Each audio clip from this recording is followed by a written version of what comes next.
Matt Millen. Woo! Thank you. 26.2 miles, the Mesa Marathon. Peer pressure. In my head I was thinking, oh, come on, it's running. How hard can it be? You have your left foot, your right foot, and you do that motion for 4 hours straight. Easy. Lemon cake. Now some of you are thinking, but why would a human being choose to run that far? Are you trying to prove something? Or yes, and yes. I'm Matthew Malin. I had to prove that there was a beast inside me. But also, that first training run, it hooked me. Imagine that you're running with me right now. My first run, I was going. It was like I was on cocaine. I don't do drugs, okay? Preface. It was like my blood turned into honey through my veins and my head and my arms. And honey, if you don't know, is warm and soft and fuzzy. That to me is running.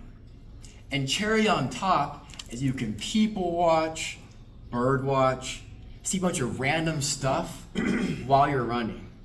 But wait, there's more.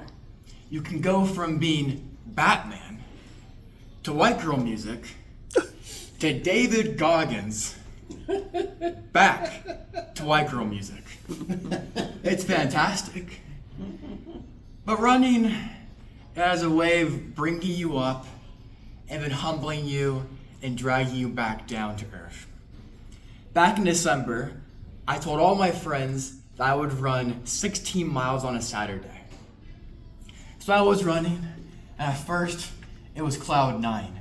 I felt amazing, but by mile 9, my knee was on fire, and I was throbbing in pain.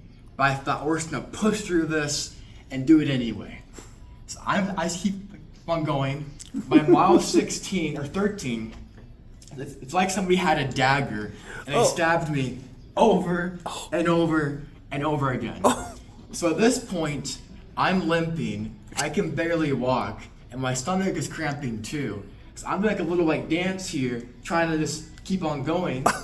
There's a sidewalk here, and I try to jump over the sidewalk with my leg and do this.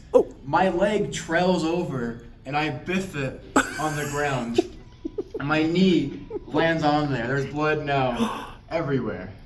And I'm down on the ground and I see an Andes. I think, oh, thank the Lord. Screw this run. So I grab some custard and I walk the 3 miles back to my house. Now 3 miles is a lot of time to think about life and how it's going. And my brain started saying to myself, what a loser.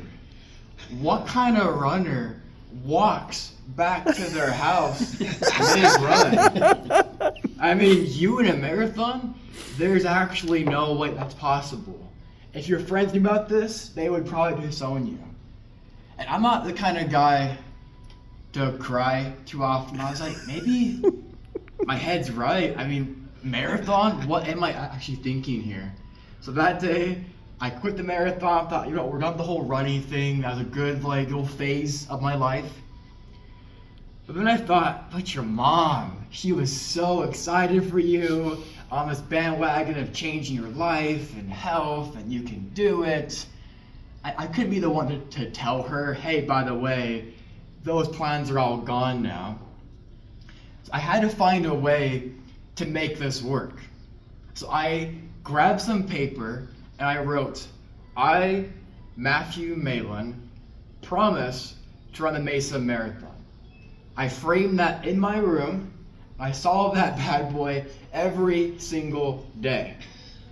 And life became almost magical, because my brain went from saying you suck and you were a loser to problem solving mode of, okay, you're crazy, you're now all in. How do we actually do this? From your field to where do you run and your friends, how to make this happen?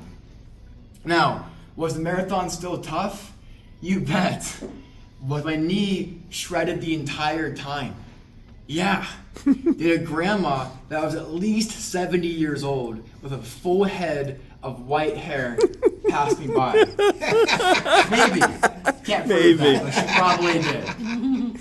But I ran the marathon, and it was because I had one plan. A plan A.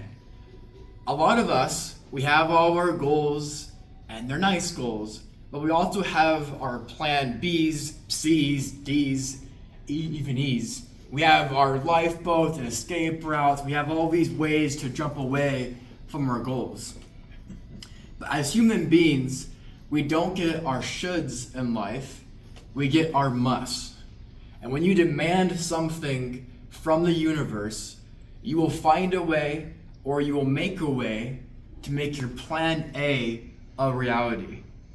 So I would challenge all of you today, yes, today, to grab some paper and write I, and then your name, promise to do this thing, and then have that be your plan A.